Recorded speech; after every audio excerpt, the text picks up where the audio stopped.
Começa agora o programa O Livro dos Espíritos em Nossa Vida, com Adilson Maris e Ricardo Honório.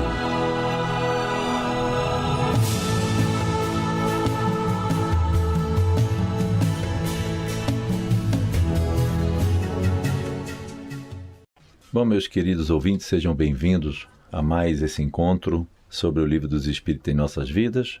Eu sou Adilson Maris e comigo, como sempre, esse companheiro Ricardo Honório. Meu caro, seja bem-vindo mais uma vez. Hoje nós vamos conversar sobre a segunda ordem da escala espírita, que se refere aos bons espíritos, cujo tema está contido nas questões de número 107 e 111 do Livro dos Espíritos. Seja bem-vindo, Honório. Muito obrigado, Adilson. Como sempre, é uma satisfação estar aqui e vamos dar continuidade a esse estudo sobre esta obra tão importante para todos nós. Nossos ouvintes, de vez em quando, devem ficar pensando, né? Às vezes ele chama ele de Adilson, chama de Maris, eu chamo ele de Ricardo, a gente chama ele de Honório, né? Mas isso é porque é uma vivência longa, né? Utilizamos sobrenome na vida militar e às vezes a gente faz esse joguete. Pois é, às vezes nem eu me entendo, né? Quando alguém me chama de Ricardo, dependendo do local, eu não entendo que sendo eu, né? Como sendo eu, né? Se eu estiver na área do trabalho mesmo, na área militar, se chamar Honório sou eu, se chamar Ricardo não sou eu.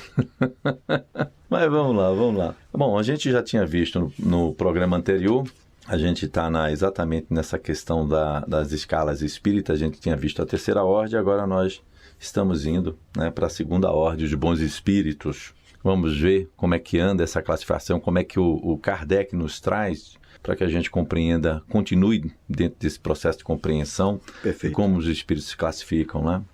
Então, a questão 107, ela nos convida o seguinte, o que é que ela nos diz?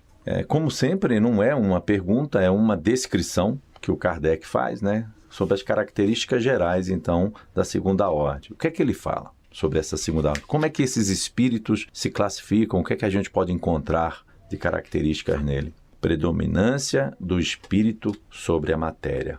Olha que interessante. Vamos relembrar o que a gente falou da terceira ordem lá atrás? Correto. Que diz exatamente, olha, na terceira ordem, predominância da matéria sobre o espírito. Correto. E agora, predominância do espírito sobre a matéria. Só isso aí a gente já pode começar, né? Até mesmo sem ler, para depois a gente mergulhar. O que é que vocês que nos escutam podem pensar, ora, o que significaria, né, o espírito se sobrepor à matéria? Pois é, Maris, mudei de Adilson para Maris agora. Tua sugestão de reflexão é interessante. Esta semana eu estava fazendo um estudo e tem uma questão do Livro dos Espíritos que fala de que o espírito, quando ele está ausente do corpo, pelo sono, por exemplo, nem sempre ele se submete aos ditames do corpo. E um aluno, bem apropriadamente, ele disse, mas, Ricardo, como assim? Não é o espírito que determina tudo? Então, como é que o espírito fica submetido aos ditames do corpo? Ora, pela fragilidade do espírito em definir os seus objetivos. Então, como você falou, os espíritos da terceira ordem, há uma predominância da matéria sobre o espírito. Por quê? Porque naquela terceira ordem, o espírito ele se deixa levar pelas sugestões da matéria, pelas sugestões da libido, por exemplo, e todas as outras sugestões relacionadas ao corpo físico. Ou seja, todas as sensibilidades, todas as sensações. Exatamente. Que o corpo oferece ao espírito mergulhado dentro dele, vamos dizer assim, ele fica como se fosse hipnotizado por esse sentido, por esses desejos. E se deixa levar por eles. Se deixa levar. Na segunda ordem, não. Há uma inversão. O espírito, ele já mais esclarecido, dono de si, ciente da sua potencialidade, ele começa a reagir a essas sensações. Ele inverte. E ele vai dizer, não, mesmo o corpo me oferecendo essas sensações, eu já tenho domínio sobre eles. Né? E aí é o que caracteriza os espíritos dessa ordem. Dessa segunda ordem, que são os bons espíritos. Agora, então, a gente pode fazer um mergulho no que o Kardec está nos dizendo. Dito isso, vamos em frente. Então, predominância do espírito sobre a matéria. Desejo do bem. Suas qualidades e seu poder em fazer o bem estão relacionados com o adiantamento que alcançaram. Uns têm a ciência, outros a sabedoria e a bondade. Então vejamos aí que ele trabalha, o Kardec vem nos trazendo 3 qualidades desses espíritos na segunda ordem, né? Que ele fala ciência, sabedoria e bondade. Correto. Né? Isso é bem característico. E como nós vamos ver mais na frente, Maris, que há a possibilidade de espíritos bons encarnarem na Terra, é possível até a gente distinguir ali e acolá daqueles espíritos, principalmente aqueles que se sobressaem no conjunto da humanidade, identificar essas qualidades. Uhum. Espíritos que apresentam qualidades de conhecimento científico enorme e uma moralidade nem tanto, Isso. e vice-versa. Né? Espíritos com uma bondade enorme e um conhecimento científico mais acanhado. Isso. E nós vamos encontrar aqueles também que dominam os dois. Domina. Né? E vai, né? Um exemplo, não sei se serei feliz, mas, por exemplo, quando você pega os livros do Emmanuel, da Joana de Ângeles, quando eu li isso aqui, eu lembrei logo desses 2 espíritos. Como eles transitam de maneira fácil, aparentemente fácil, entre informações de cunho moral e de cunho científico. Eles transitam bem. Eles tanto falam de assuntos profundamente científicos, como falam de qualidades extremamente voltadas para a bondade, para o amor. E detalhe que quando a gente faz, já que você trouxe essas 2 personalidades do movimento espírita, é que quando a gente faz o estudo da própria vida deles, ao longo desse processo de evolução, nós percebemos que isso foi uma conquista do espírito dura, árdua, em mergulharem nas pesquisas no plano espiritual e as vivenciarem no plano material. E isso nos induz a uma outra coisa, Maris.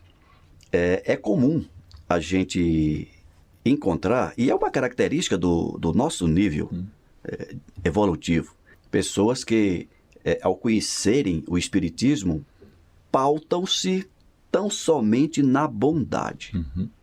E, recentemente, no nosso grupo mediúnico, um irmão falou uma coisa muito interessante, quando ele relembrou aquela frase de Jesus, que diz que nós precisamos ser bons como as pombas, mas sagazes como as serpentes. Então, muitas vezes, a gente encontra irmãos que tendem a se tornar bondosos em exagero, não sei se seria isso, mas temos devido cuidado de serem sagazes. Porque uma coisa que nós confundimos, eu costumo dizer isso, é ser bom com ser bonzinho. Deus é bom, mas ele não é bonzinho. Porque uma outra qualidade de Deus é ser justo. É a justiça. E muitas vezes a gente confunde ser bom e ser justo. Daí que nós não podemos ser ingênuos. Né? É essa a palavra que estava me fugindo. A bondade não é sinônimo de ingenuidade. Daí a necessidade do estudo, da pesquisa, para compreendermos como funcionam as leis divinas dentro desse processo. Claro. Porque o próprio bem, o próprio amor, para atuar, ele tem que ter um conhecimento das leis divinas. Né? Corretamente. Então vamos lá. Os mais avançados reúnem o saber para as qualidades morais. Não estando ainda completamente desmaterializados, conservam, mais ou menos, segundo sua categoria, os traços da existência corpórea, seja na forma da linguagem, seja nos seus hábitos, onde se descobrem mesmo algumas de suas manias. De outro modo, seriam espíritos perfeitos. Isso aqui é tão interessante, porque exatamente como a gente costuma nas nossas conversas com, vamos dizer assim, com aqueles neófitos, ou seja, aqueles que ainda não conhecem como funciona o espírito no plano espiritual, porque muita gente deve ter uma visão de que morreu, bota um par de asas e virou santo. Vira santo, vira anjo. Vira anjo. Né? E a espiritualidade ela é muito clara que nós seremos exatamente como nós somos agora. Não muda nada. Então, os nossos hábitos, né? Os nossos vícios, vamos levar exatamente tudo. Se nós somos bons, continuaremos bons. Se nós somos levianos, seremos levianos. Se nós somos maus, seremos maus. E outra coisa, Maris, eu estou lembrando aqui de 2 fatos. Não chega a ser uma crítica, mas são questionamentos que as pessoas que ainda não estão muito familiarizadas com esse conceito levantam. Eu estou lembrando de comentários que eram feitos referente ao Chico, por exemplo, e que diziam assim, mas o Chico, um espírito tão evoluído, era vaidoso, porque se preocupava com a sua careca e colocava a sua... a peruca, né? E tem até uma ocasião interessante e engraçada quando o Emmanuel brinca com ele, né? Isso está no livro? E está no livro. Não, no livro e no filme também. Filme, né? No filme. Que coisa ridícula, mas eu gosto de usar. É o que ele falou aqui, são espíritos de uma ordem elevada, mas que ainda mantêm algumas manias, como ele falou aqui, né? Outros criticam o fato do Divaldo continuar pintando o cabelo, tá sempre de cabelinho preto, e ele diz, mas eu faço isso por caridade a vocês, eu quero aparecer o melhor possível. São coisas que a gente precisa entender. E não querer virar santo da noite para o dia. Daqui a pouco vão estar querendo que você pinte o seu cabelo e use uma peruca, né? Ainda bem que aqui é só rádio, não é TV, né? Compreendem Deus e o infinito e já desfrutam da felicidade dos bons. São venturosos pelo bem que fazem e pelo mal que impede de ser feito. O amor que os une é para eles fonte de inefável bondade, que não se altera, nem pela inveja, nem pelo remorso, nem por qualquer das más paixões que fazem o tormento dos espíritos imperfeito. Todavia, todos ainda têm provas a suportar, até que alcancem a perfeição absoluta. Mostrando, por favor. Só lembrando rapidamente, para a gente não perder esse link. Aí citou a perfeição absoluta, mas logo na sequência vem um comentário falando que... Considere-se perfeição relativa, porque perfeição absoluta só Deus a tem. Só Deus a tem.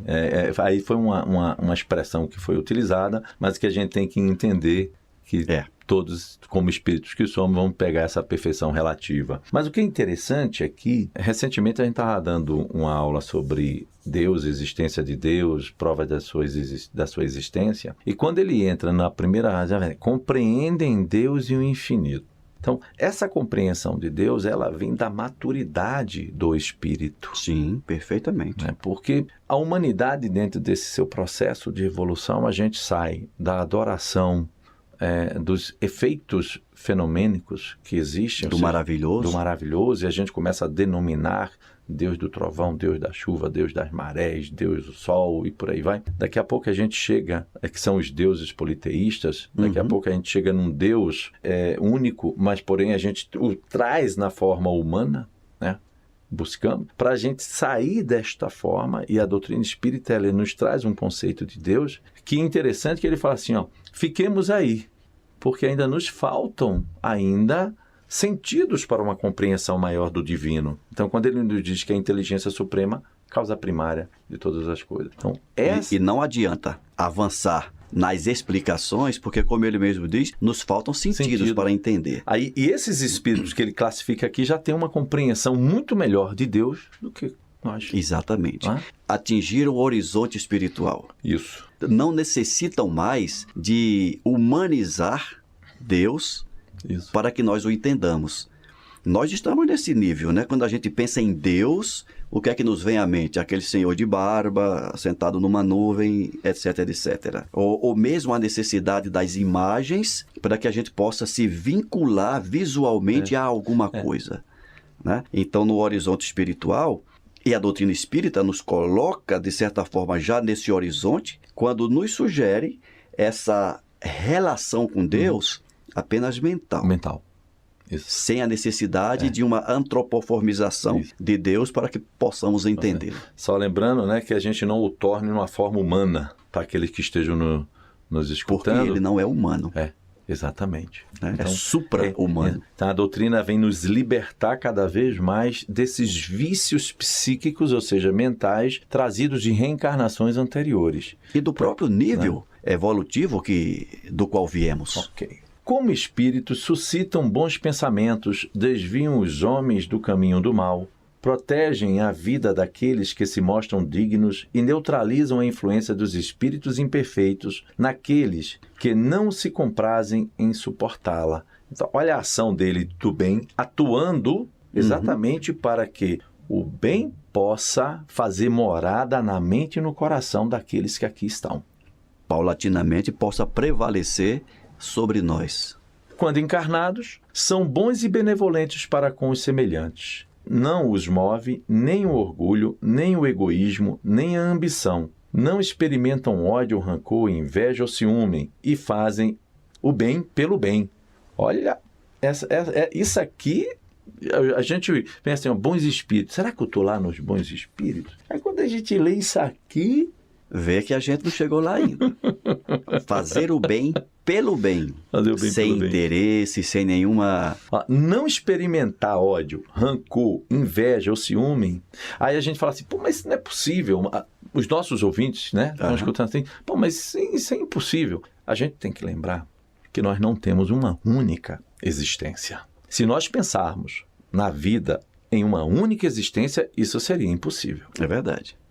Daí essa beleza de conhecermos o Livro dos Espíritos na nossa vida. O que é que ele nos proporciona? De que eu vou me trabalhar e cada vez mais essas emoções, ódio, rancor, inveja, ciúme, elas vão diminuindo para que os sentimentos, as virtudes nobres, elas possam crescer dentro de nós. E que isso, Maris, eu tenho ultimamente tocado muito nessa tecla, e que isso, ou seja, o fato de identificarmos em nós algumas dessas más qualidades ou desses vícios, que não seja isso motivo de tristeza para nós.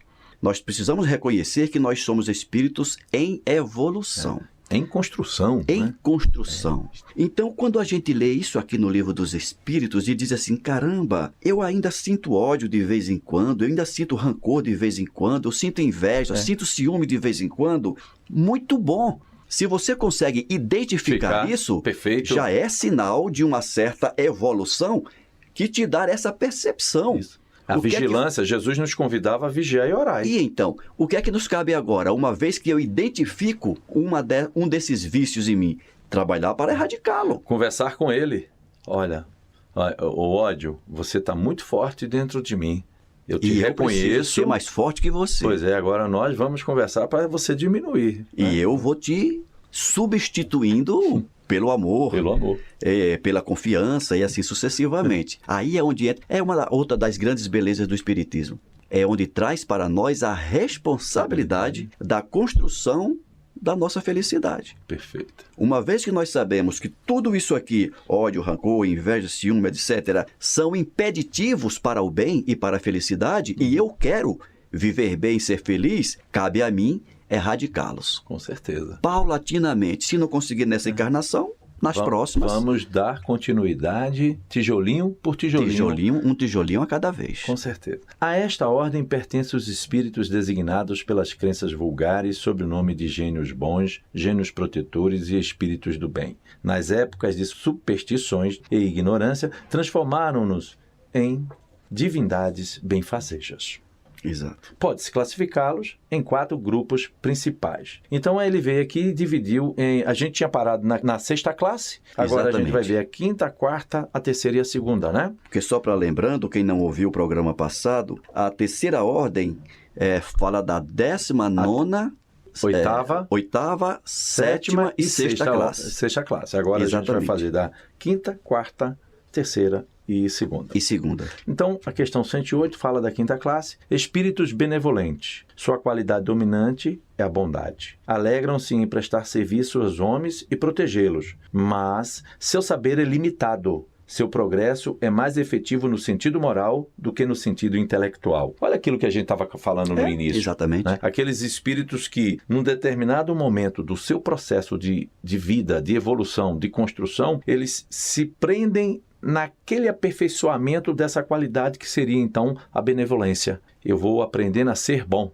Eu vou vivenciando o amor, isso me faz bem. Então, ele, cada vez mais ele vai... E não é que ele menospreze. Naquele momento, não é tão importante para ele o conhecimento profundo de como as coisas se dão. E isso é fácil de entender, a princípio, Maris, porque numa encarnação, dificilmente a gente conseguirá abordar e aprofundar essas duas áreas do conhecimento. Via de regra, a gente opta por uma, e essa opção se dá no planejamento reencarnatório. Sim. Então, numa encarnação, você aprofunda a prática do bem, na outra encarnação, você aprofunda a evolução intelectual pelos vários meios pertinentes, e assim nós vamos equilibrando até... E vale uma observação aqui para os nossos ouvintes, que é muito mais fácil nós crescermos na intelectualidade, Sim. compreendermos como funcionam as leis divinas, entender como as coisas se dão pela intelectualidade, do que nós transformarmos dentro de um coração. Ou seja, aprender a amar é muito mais trabalhoso. Então, por isso que os espíritos que, uma vez eles trabalhando no bem e eles direcionarem a vontade deles para a compreensão dessa intelectualidade, o salto é mais rápido do que muitos espíritos que estão no conhecimento, mas não conseguem amar, não conseguem perdoar, não conseguem, vamos dizer assim, viver para servir, como Jesus falou para nós, né? Então, só lembrando, só esses detalhes. Agora vamos para a quarta classe, espíritos sábios. São os que se distinguem principalmente pela extensão dos seus conhecimentos. Preocupam-se menos com as questões morais que com as questões científicas, para as quais têm mais aptidão. Não consideram a ciência senão do ponto de vista de sua utilidade e não a misturam com nenhuma das paixões que são próprias dos espíritos imperfeitos. Olha que interessante aí, né? E a gente tem vários cientistas que eles vivem única e exclusivamente para a pesquisa, para trazer à humanidade como funcionam as coisas. E tem uma importância enorme.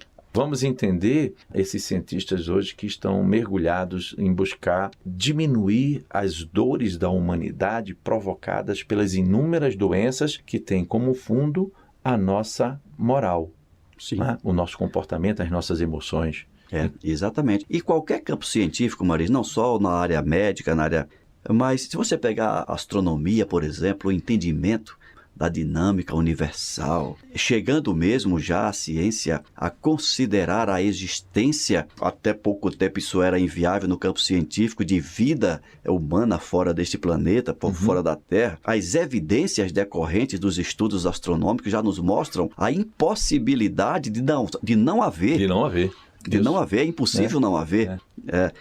Então, aqueles espíritos que vêm, que reencarnam com essa destinação para o campo científico, prestam um serviço incomensurável para a humanidade. E aí se concentram, porque vieram para isso, para trazer essas revelações, não se preocupam muito, vamos dizer assim... Naquela encarnação. Naquela encarnação. Vamos dizer assim, em vivenciar um processo de caridade, mas eles já fazem a própria caridade com a pesquisa deles. Com a pesquisa deles. Já está prestando um serviço para a humanidade. Isso é que é interessante, né? Então, a terceira classe, espíritos de sabedoria. Então, nós já vimos benevolentes, os sábios, agora nós estamos vendo de sabedoria. Juntar as duas qualidades. Vamos lá. Caracterizam-se pelas qualidades morais da natureza mais elevada. Sem possuírem conhecimentos ilimitados, são dotados de uma capacidade intelectual que lhes possibilita um julgamento sadio sobre os homens e as coisas. Já é uma situação mais aprimorada desse espírito. Já consegue juntar as duas qualidades, a intelectual e a moral. E nos superiores, que aí junta tudo, dá um salto ainda maior, né, que é a segunda classe, ele fala assim, reúnem a ciência, a sabedoria e a bondade. É aquilo que a gente está trabalhando, né?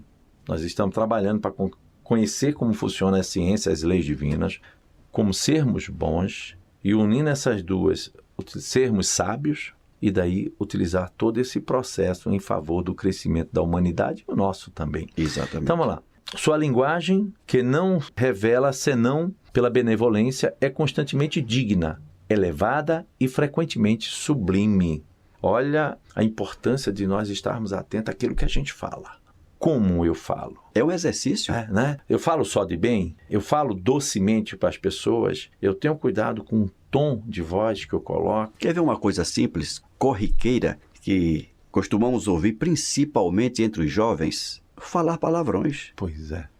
E às vezes, jovens, masculinos e femininos, conversando, digo, gente, como fica feio, né? Como é feio um jovem bonito lá, bem...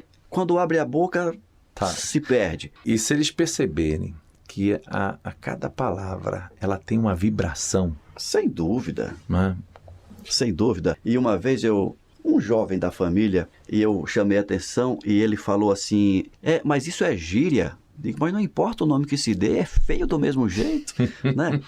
Vamos aprimorar a nossa linguagem. É verdade. Vamos lá, que nosso tempo está chegando. Sua superioridade os torna mais aptos do que os outros para nos darem noções mais justas sobre as coisas do mundo incorpóreo, nos limites do que é permitido aos homens conhecerem. Comunicam-se voluntariamente com aqueles que procuram a verdade de boa fé e que têm a alma desligada dos laços terrenos para compreendê-la. Distanciam-se daqueles que se animam só de curiosidade ou que a influência da matéria afasta da prática do bem.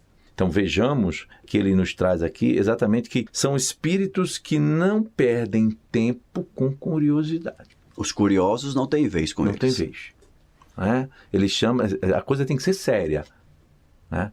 Ser bom não é ser ingênuo. Exatamente. Lá atrás que a gente estava conversando. Uhum. Né? Quando, por exceção, encarnam sobre a Terra, é para cumprirem missão de progresso, oferecendo-nos um modelo de perfeição a que a humanidade pode aspirar neste mundo. E aí nós podemos imaginar os inúmeros irmãos nossos que encarnaram Isso. com essas qualidades e que hoje nos deixaram seus exemplos. Diz assim, é possível crescermos. Aí quando a gente pega Jesus, vós sois deuses, ou seja, nós estamos preenchidos com Nós temos a essência divina em nós. todas as qualidades, né? Cabe nos desenvolver essas qualidades. E dá trabalho.